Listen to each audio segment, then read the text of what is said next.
মাঝখানটা ছেড়ে দেওয়া দেখা যাবে না।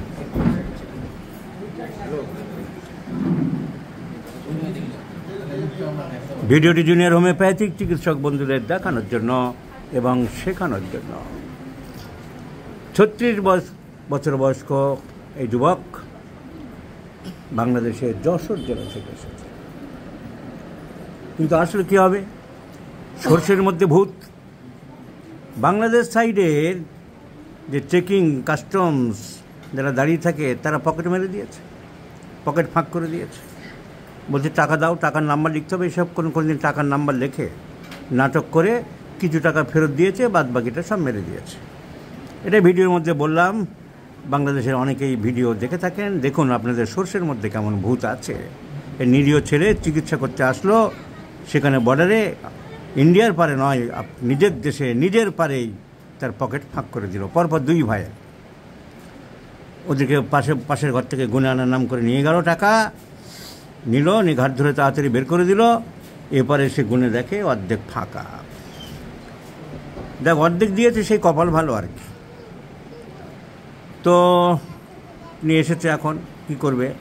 সর্ষের মধ্যে ভূত থাকলে তো কারোর কিছু করার নেই। বাংলাদেশ প্রশাসন কেমন চলছে, প্রশাসনের যদি নজরে পড়ে, কারণ প্রশাসনের নজরে পড়ে লাভ নেই, সবাই জানে এখন প্রশাসন ভোঁতা, বোবা, কালা। তো আমি জানিয়ে দিলাম, ছেলেটার এই নিরীহ মুখটা দেখে কষ্ট পেয়ে জানিয়ে দিলাম। এখন এই সমস্যা হচ্ছে ঘুম হচ্ছে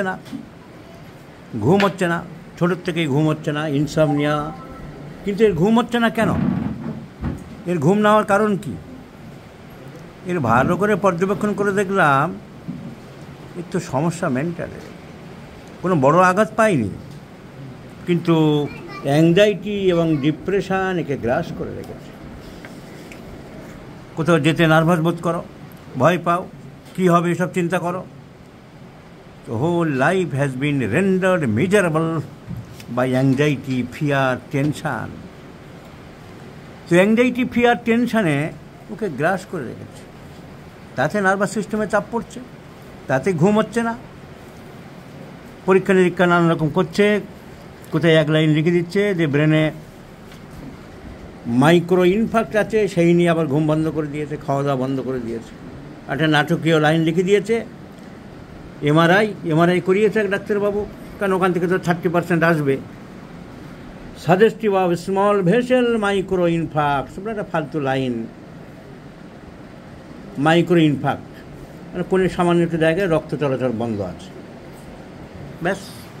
একটু আগে হার্টের রোগী এসেছিলো বাংলাদেশের, তার 40% লেখা আছে রিপোর্টে, হাতে ছবি এঁকে বুঝিয়ে দিয়েছে 100% হার্ট শেষ, তাড়াতাড়ি অপারেশন করো, মরো বাঁচো, আমি কিছু টাকা নিয়ে নিই। এ খেলা চলছে নিরন্তর। মান্নাদের গানের একটা লাইন আছে, এ খেলা চলছে নিরন্তর। তাহলে এই ছেলেটা ফসফরিক অ্যাসিড দিলে সুস্থ হবে, তার কারণ ওর ভিতরে ঢুকে গেছি আমি, ওর মনের অন্দরে ঢুকে গেছি, ওর চোখের চাহনি আমি স্পষ্ট করে বুঝতে পারছি। এই বোঝার ক্ষমতা না থাকলে সে হোমিওপ্যাথিক ওষুধ কারেক্ট সিলেকশন করতে পারবে না। কিচ্ছু নয়, টেনশান, অ্যাংজাইটি, ওয়ারি, ডিপ্রেশান ওকে গ্রাস করছে। কিন্তু ডিপ্রেশনের কারণ কি? কারণ কিছু নেই। কোনো একটা কারণ ছোটোবেলায় শিশু মনে আঘাত করেছিল, সে আঘাত ভিতরে দাগ কেটে গেছে।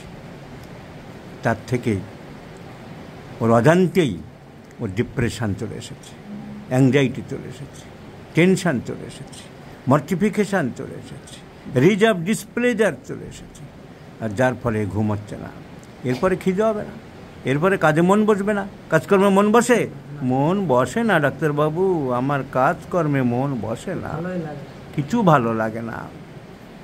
Great indifference, sepia, carbo veg, natrum sulph, phosphoric acid. So phosphoric acid is the only choice of medicine. পুরো কেস যা লেখা সব বাতিল হয়ে যাবে, শুধু চোখের চাহনি, মুখের দিকে তাকানো, ওর ভিতরে অন্তরের অন্তঃস্থলে ঢুকে যেতে পারলেই বোঝা যাবে এই যে ফসফরিক অ্যাসিড। তোমার ঘুম হবে, তুমি নিশ্চিন্তে থাকো, তোমাকে সম্পূর্ণ সুস্থ করে দেবে।